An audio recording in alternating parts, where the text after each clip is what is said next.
I think we spend so much time talking about puppyhood, but in the reality, puppyhood is such a blip in the span of a dog's life, whereas adolescence can take a little bit longer.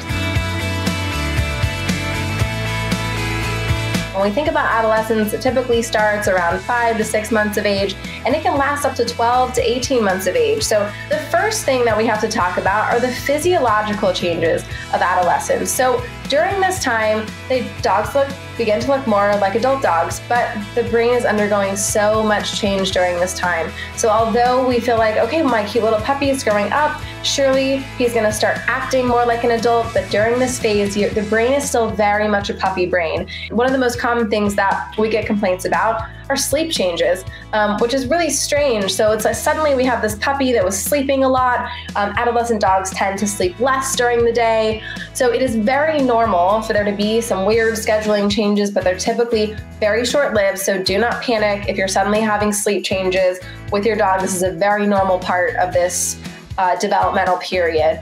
So sexual maturity happens between 8 to 12 months of age. And that is super important, especially if you have an intact dog. The adolescent male has actually more testosterone than an adult male does. So the hormones are all over the map. And if you have a female dog that is going into heat and you haven't spayed before the first heat cycle, you're talking about major hormonal changes there too. So your dogs are undergoing a lot of changes they don't understand, that they don't process the way that we do.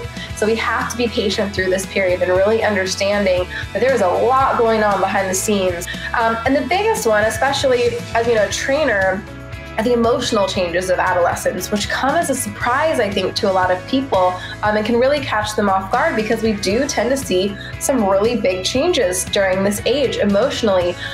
There is not always a fear period during this age. It usually hits around 6 to 9 months of age. A dog that was pretty fearless before suddenly might be a little more suspicious of things, and that is very normal.